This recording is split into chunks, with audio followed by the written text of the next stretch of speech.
Welcome back to another episode of the Pack's What She Said podcast. I'm one of your co-hosts, Maggie Loney, joined as always by Perry Goldstein, and we are here to talk about the game so you don't have to. Packers traveled to Denver, lost 27-2. It's just the preseason. It's fine, but it wasn't fun to watch, and we're going to talk about it. So, Perry, for starters, how are you doing? Hopefully better than the Packers. East Coast time, stayed up past my bedtime to watch that game. I am okay to admit that I did go to bed a little earlier at least than the game ended. I will say that. It was the middle of the fourth quarter, and I thought, it's fine. What am I going to miss, really? Yeah. It was past 11 p.m., and I was like, I think it's okay. But it was not their finest showing. Not their finest showing for sure. But like you said, it is the preseason. I have actually a lot of thoughts on like the way the preseason, what the preseason is used for the team versus the way the fans watch preseason. And I think there's like I was thinking about it last night while I was scrolling Twitter.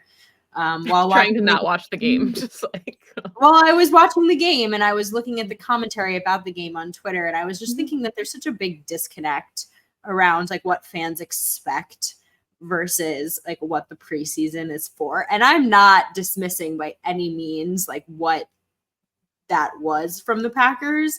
However, I am not up in arms at the Packers' second and third string like depth chart players not performing up to standards. Like the Broncos had their full first string offense and defense out on the field for the entire first half of that game. Like who you saw in the first half is who the Broncos are going to be playing week one. It's hard to evaluate. It's really, really hard, I think, for me and for probably the coaching staff. I want your opinion on this too. I think it's a really like uneven and difficult evaluation. Now, it's good to see who stands out and who steps up and what the level of intensity is. And there's certain individual players who we'll talk about at a certain point who were bright spots in this game. But no, of course, they're not going to like take it to Cortland Sutton and Tim Patrick. I mean, those are they didn't have the first, 4 cornerbacks playing. It's just a very difficult thing. So I want your thoughts, and then we can kind of talk about what we did see and what the takeaways were. Yeah, I mean, I think those are really good points, and I think that does make it difficult. And again, no disrespect to Adam Stenavich, of course, but he was calling the offense, and whether that makes any difference, like Matt LaFleur is trying to get a 300,000-foot view of his entire team instead of trying to call plays on offense, and that, maybe is a contributing factor. And then, like you said, you're going up against starters, and you've got your third string guys out there. I mean, 31 players didn't suit up for the Packers. And we'll look at snap counts and things, but they were relying on a lot of really young guys who probably are not going to see the active roster in this game. And that's a challenge. But we kind of talked about this a little bit pre-show. And the thing that I kept going back to during the game was that it's just really hard to evaluate talent when there's such a talent disparity between the two teams. Yes. And that's the challenge in the preseason, is how do you get to accurately evaluate the caliber of players that you have when they're not going to be starters, they're depth pieces, but they're going up against starting NFL players. There's a talent caliber there that's missing. And you look at, Sean Clifford and Michael Pratt combined for 95 yards.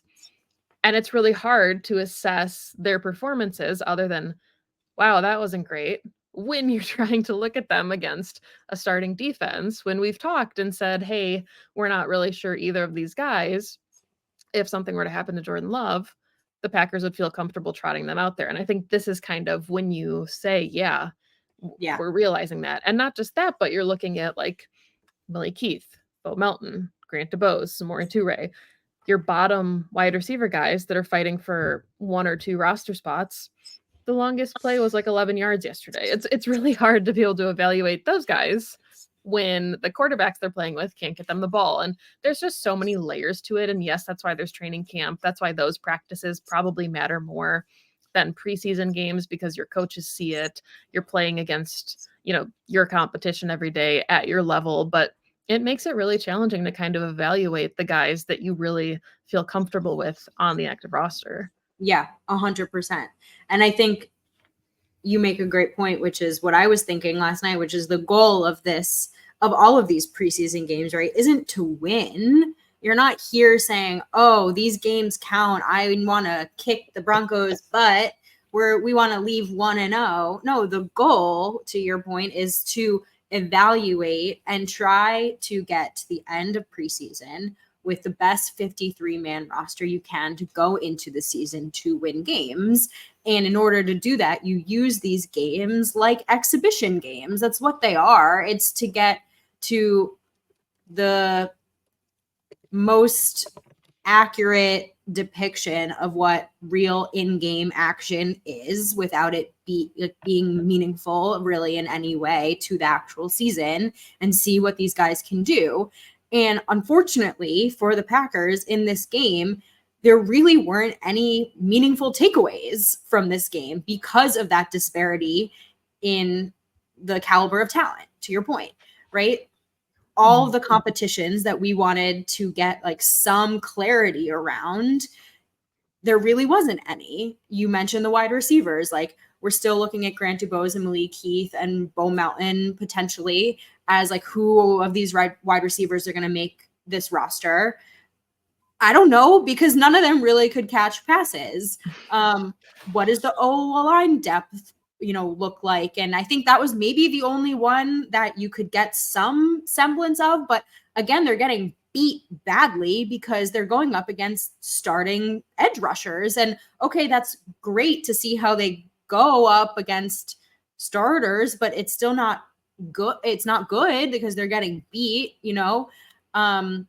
the kicker competition is a great one. You and I were messaging last night being like, at least let's just try to get some field goals here because the kickers need some time. Okay, we finally get a field goal opportunity, one, and it's a miss, right? So, and neither quarterbacks had a great night. And because all of a sudden we do also have this conversation of who is your backup quarterback. And the question now is like, well, do we want either of them? Because at this point, if Jordan Love goes down, and the season's screwed anyway. So unfortunately, like the goal of preseason is to kind of make these determinations for kind of the back half of this roster. And this game didn't even achieve that, which is the unfortunate part to me coming out of Denver. And I think it's hard too, because, Matt LaFleur post game had kind of talked about there's like a resilience factor that you want to see from these young guys, and you want to see the urgency, and you want to see them come out and, you got punched in the mouth and you can respond. And he said like the defense tightened up in the second half and, guys started to play a little bit better, but it is kind of tough to go into that environment. Sean Clifford had said like, I'm not used to these kinds of losses, like this kind of feeling. Like when you're used to winning football games in college and you're used to being around, I mean, he was a backup, but went to the divisional round of the playoffs. Like when you get punched in the mouth this hard, like he said, like the team didn't really know how to respond to that. And I think to Matt LaFleur's point, thank God it happened now, like in week 2 of the preseason. And yes, of course, there is, once again, going back to the talent discrepancy issue, but still, I mean, it's a learning lesson for a lot of these young guys. And unfortunately, it was a real opportunity for some of these guys to like secure their spots. Yeah. And nobody, I mean, we'll talk about some of the bright spots, but nobody really just like harnessed the opportunity as much as you would want, because honestly, these last couple preseason games are kind of when people start to pull away with jobs. And it didn't really feel like anybody did enough in this second game to say, yes, I've declared my spot. I agree with you. I totally agree with you, because the first game, there were a few guys that you're like, oh, and we talked about them on our last show, and we're like, let's keep an eye on them on these next few games. And then you get into this game and there was really nothing. And you mentioned just the total yardage, even on offense. It's like, how can you even pull away when they can't really do anything? So there are some things that we can glean from this game. And mainly it involves, I think, around who played and who didn't, and how much they did play, right? Snap counts and what that means. You can take your flowers, because I think the biggest one is that AJ Dillon did not play, which is, as we talked about on our last show, is likely a big indication of that he has secured his spot on this roster. You can have your feelings about it, you being the audience, either which way, but I think that is like a pretty big indication of how they feel about him. Yeah, I mean, I think that's telling. And I thought the snap counts for the running backs were really interesting. Emmanuel Wilson played over half of snaps, 56% of snaps. And there's enough bodies on the roster that I was like, okay, they've got Merriweather. They just brought in McCrary. So they had enough people there that it was like, okay, they could probably each get a quarter or whatever. They really wanted to see a lot of Emmanuel Wilson. And I don't know if that's, again, he's like 53, 54 on their roster, and they're trying to decide if he's making the roster. Maybe they're really concerned about Marshawn Lloyd and the hamstring issues, and maybe he's not going to be able to start the season. But I really feel like and I think, we talked about this a little bit pre-show, that there were some rumors or thoughts that maybe AJ was dealing with like altitude sickness, or there was something where he wasn't fit to play. I think, knowing the mentality of a football player, unless AJ Dillon was like physically could not get out onto the field, I think he would have played if he thought his roster spot was in jeopardy, even feeling kind of nauseous or whatever it was. So the fact that he sat says a lot about how the Packers, at least I think, how they feel about him, and that he's pretty much a roster lock. But what that looks like for the rest of the room gets really tricky, because we're seeing more and more of Emmanuel Wilson. And every time he goes out there, we like what we see. And he's got burst and shiftiness and quickness and all the things that you'd want from a complimentary back. He doesn't need to be a starter. AJ Dillon doesn't need to be a starter. Like, that's why you brought in Josh Jacobs. So that makes it really tricky, is then, okay, if Wilson claims a spot, the Packers are carrying 4 running backs. Where do you sacrifice? Is it one of your linemen? Is it, 3 tight ends instead of 4? Is it 5 or 6 wide receivers instead of 7? Like, I'm curious where you stand on that picture. Oh boy. I don't know if I'm like quite there yet. I mean, probably linemen, but at the same time, like the depth is shaky. Or maybe a defensive lineman. And I'm sure we'll get into that right now, because there's kind of a battle at the end of the defensive lineman. I don't know. I don't know if I can make, we'll get there with our 53-man roster prediction, I think. But for me, like, this is going to be a tough one, because you actually also, I feel like, have to think about it. This is a cop-out answer. That's okay. Because you still do get the 16-man practice squad, right? So it's a 53-man roster, but you also get the 16 guys on the practice squad. So it's a sacrifice, but more than likely you're going to get all those guys back, right? I know we always think that we're not, but we do.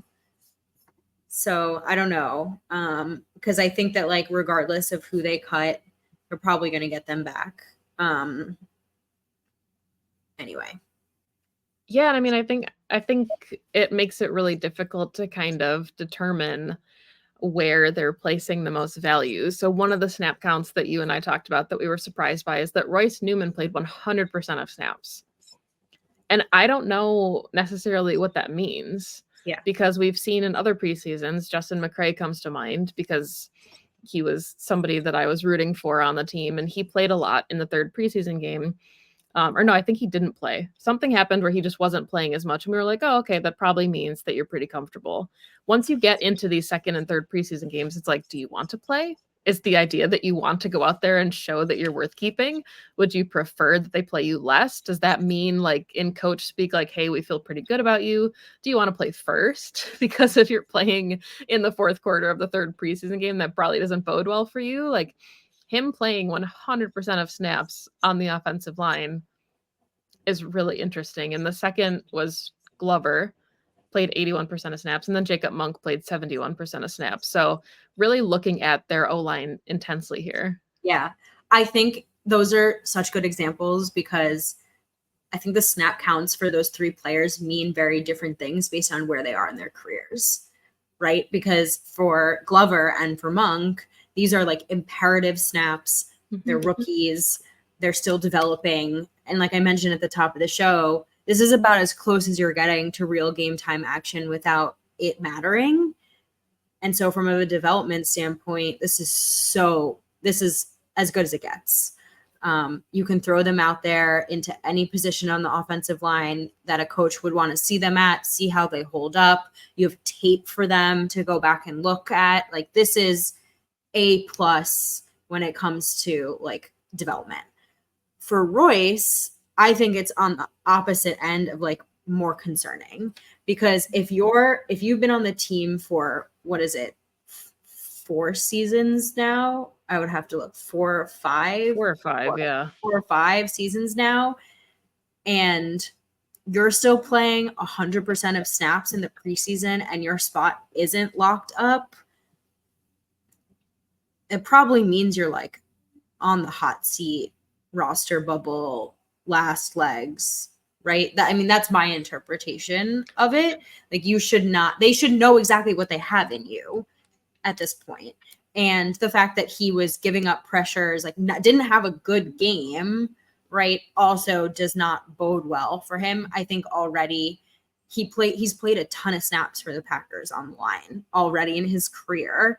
So playing this much in the preseason, I think, is a negative. And I thought that was really interesting because the opposite end of that, Andre Dillard played 24% of snacks and they pulled him. And then they had Kadeem Telford out there. They had Caleb Jones. Glover, of course, played a ton of tackle snaps. But yeah, so it was kind of the flip side of that, where Royce was just competing all night for all of his reps. And Andre Dillard only playing 14 plays. I was like, I think he's making the team. I didn't necessarily think that going into the preseason, but then when they pulled him as early as they did, I was like, okay, I think that they're comfortable. He might be the leader in the clubhouse at that swing tackle role. Right, exactly. They're like, okay, we saw what we needed to, and now you're done. That's why, yeah, it feels a little bit different with Royce. I would maybe feel similarly if they didn't play him at all, right? And they were like, well, we know exactly what you are, but it doesn't look great. Do you ever wonder, and maybe this is just me thinking this, but as guys get older, and we haven't seen it a ton with the Packers, but sometimes they'll release players before like the third preseason game or before cutdown day because you're trying to give players an opportunity to latch on elsewhere. And there's a part of me that wonders with a guy like Royce Newman, like maybe they know that he's not making the roster, but maybe and I think part of it's a depth thing. Like, they sat 31 players. I'm sure some of these guys just had to play more snaps than they intended to. But you almost wonder if it's like, we're going to give you the opportunity to put as much tape out there as possible so that you can maybe stick elsewhere because we know you're not going to stick with us. And maybe that's just like, me coming up with a conspiracy theory, but I do wonder if that ever is the case for the Packers or any team that plays guys that you wouldn't expect to be playing this many snaps in the preseason. Like, you think that they'll cut him before the next game just to give him an opportunity on another team? I don't know if they will before the final game, but I wonder if they're just trying to give him as many looks as possible for a broader audience for a team that needs like depth. I don't think that they would do that for another team. Like, especially if they're cutting a player and then getting nothing in return. Like, why would they do that for another team? I just guess I didn't know he's not going to. If he's not going to make their 53 or their practice squad, maybe it's like, we don't care, but thanks for your service. I don't know. I don't think they're not that nice. I think they have other things to think about. Probably. Let's talk about the defense because I was intrigued by the inside linebacker position because Shocking. we got to see Tyron Hopper play, which we'll talk about. But Eric Wilson was one of the starters. It was Wilson and Hopper as the inside linebackers. Obviously, Cooper's still coming back from injury, so he has yet to play. But Isaiah McDuffie sat, Mm-hmm. and obviously Quay sat. So I thought that was really telling because you and I last episode talked about where do things stack up between Eric Wilson, between McDuffie, and then I feel for a guy like Christian Welch he's been having a really, really nice preseason. And I think in any other roster cut down from the last like 3 or 4 seasons, he would probably be your inside linebacker 4 or 5, especially because of how much he plays on special teams. Right. But knowing that the Packers drafted 2 inside linebackers, they sat McDuffie. They're not cutting Quay unless he can somehow like usurp Eric Wilson, who coaches have been praising all training camp. That one's tough because that to me, that inside linebacker competition is probably one of the hardest at this point to evaluate. Yeah.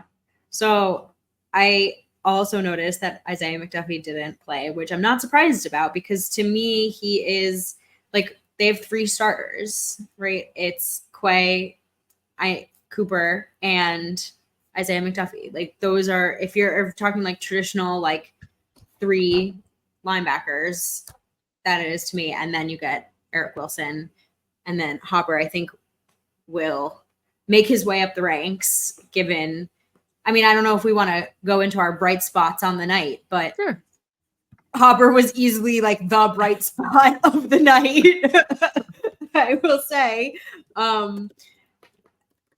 It was the first time really getting like a good look at him, right? And I thought he was all over the place, in on all the major run stops. I think I messaged you making like a thumper joke, like that his name was very apt being Hopper.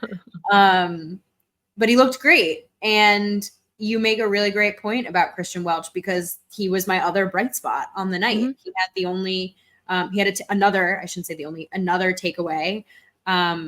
He plays hard on special teams. And unfortunately, or fortunately, for the Packers, they have 5 like really nice options, and we know how they feel about keeping draft picks. And Hopper's playing well, so he's not going anywhere. And so I think it just doesn't bode well for Christian Welch. I think he's a perfect candidate to come back on the practice squad. Perfect candidate, but they aren't going to, I don't think, get rid of Eric Wilson either. But then there's no way that they're keeping that many inside linebackers.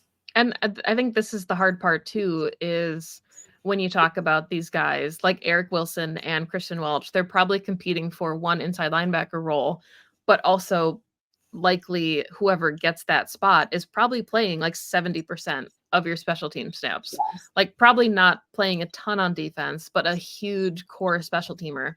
And it's the same thing we talked about. Tyler Davis came back, which was really cool to see him finally in game action for the first time since his injury. He said that he teared up a little bit in pregame because it was just special to be back. Mm-hmm. Ben Sims still playing over 50% of snaps on special teams. Tyler Davis and Ben Sims were the 2 starters for the second string offense. Do the Packers keep 4 tight ends? I don't know. Maybe it's one or the other, considering they have wide receivers and running backs that they really like. So all of these kind of what do you sacrifice to add elsewhere conversations get really difficult when you're thinking about, wow, they have 6 pretty good inside linebackers, but they're not going to keep 6, especially if a guy like Oladapo comes on strong and plays like that box inside linebacker safety role really nicely. It looked like Evan Williams was doing that a little bit in practice. Javon Bullard is big enough to do that. So especially if they're going to cross-train these guys as much as they are, having the position versatility to also then take a ton of snaps on special teams is like paramount to making the roster. Well, it's the only way you cling on to a roster when you are number 47 through 53, right? But also that's why I always have to remind myself that it really is plus 16. Mm-hmm. And, so when guys do stand out, like a Christian Welch does in a preseason game, think, okay, well, he's, like I said, the perfect candidate to come back on the practice squad. If they do, and they seem to like Eric Wilson much more. And he's obviously, in this game, at least the starter on defense at inside linebacker. I'm really glad you brought up the safeties quick, because we also saw Kitana Oladapo in his first defensive snaps in this game. We did see Javon Bullard play.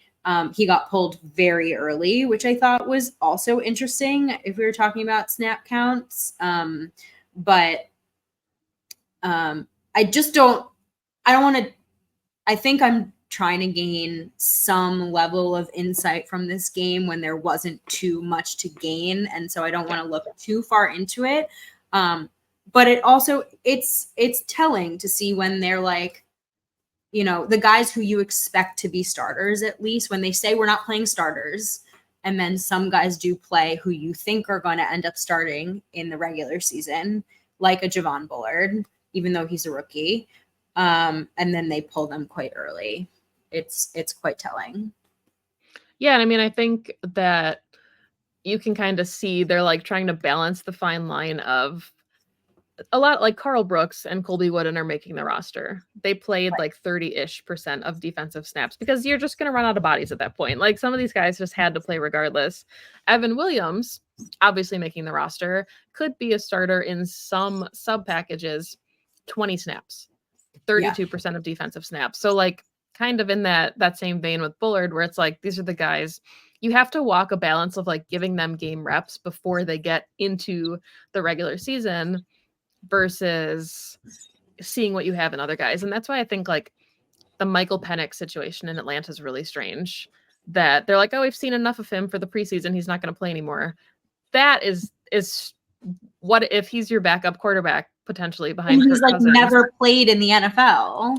Yeah. Right. At what point does it become a detriment to not play at all? And I think that's why, we'll see what Matt LaFleur says later this week. He said they had to kind of evaluate and see if the starters were going to play Saturday. And if they do, how much they're going to play. Because maybe after a performance like this, he's like, no, all the starters are going to get at least a couple series out there. Or he's like, you know what? The second and third stringers didn't show nearly enough. We can't afford to give up 10 minutes of playing time, 15 minutes of playing time to the starters. Yeah. Or if they're like, in his mind, there's still too many decisions they need to make, and they need as much playing time as possible for the guys that are still on the cusp. And it's not worth it. I wonder if, and I don't know if this is something that they would ever admit, but I do wonder if they ever make decisions based on potentially what the other team does. Like if the Broncos playing their starters for a full half and seeing how that affected. No, probably not, because competition is competition. You just have to see how guys stack up regardless. I mean, you might get called. I'm contradicting myself as I'm thinking it out loud, but it's like, if guys are going to have to get called, it's like a next man up mentality, I guess. Like guys are going to have to get called up potentially in mid-season anyway, and they're going to have to play against starters, and it just doesn't matter. So. Yeah, and I mean, I do think like some of the numbers, like Anthony Johnson Jr. played a ton, and they had him listed as free safety on the game book. Some of the guys, like Evan Williams, is DB. So I also think it's interesting like how they classify certain players in like where maybe they see their primary role. Javon Bullard is also listed as DB, which is interesting. Just DB. I love that. DB. Yeah. Just DB. Like versatile. The combine. Yeah, any thoughts? We're any final thoughts? No. I think this is gonna be a big week. Obviously the Ravens is a joint practice again, so bringing back that intensity and hopefully cordial atmosphere with the Ravens, and it's going to be a big third preseason game. It's the final game, so this is it. Yeah, I think that is going to be telling. Like you said, the Packers, by all accounts, it sounded like the Broncos got the better of them in joint practices. So I think that was kind of rough too for the starters to not have the opportunity to then go back out there in like game action and play better. And I'm curious if that will make, like, maybe Matt LaFleur is genuine and he won't know until Friday evening or Saturday morning if the starters are playing. Like if Jordan Love goes out there and the offense goes out there and the defense and they look great against Lamar and the Ravens first string, then I could see Matt LaFleur being like, okay, this is fine. This is just as competitive as a preseason game would be. Mm-hmm. Everything's fine. If they go out there and they lay an egg in practice again and they look the way that it sounded like they did against the Broncos, then I could see Matt being like, no, no, no, we can't go into the regular season with this hanging over us Yeah, as our last opportunity. So I think we'll learn a lot more later in the week when the Ravens actually come to town. I agree with you. I agree. Well, we'll see what happens. The Ravens will come to Green Bay or later in this week, and then there's an early noon game on Saturday. So no having to stay up till 11 p.m. Eastern to watch what we hope will be a much better game. And then roster cuts happen just a couple days later, very early next week. We'll know who the Packers' initial 53-man roster is. So we'll be back later this week to talk about some of the Ravens players and what that's going to look like, things we're hearing and seeing out of training camp. And then we'll have another show probably right after to talk about the game and look at our 53-man roster predictions, because there's a lot to still decide and not a lot of time to do it, less than a week. So thank you, as always, for listening to this show. You can find the podcast on Twitter at PWSS Podcast, Perry at Perry_Goldstein, me at Maggie J. Loney. If you're listening to the audio format, thank you so much. We always appreciate that. You can find the show everywhere you find your favorite podcasts. And if you're listening to us or watching us on YouTube, we appreciate that as well. Thank you for the likes and the subscriptions to the channel. It means a lot to us. We'll be back later on this week. Go Pack Go. Go Pack Go. So excited my chair broke.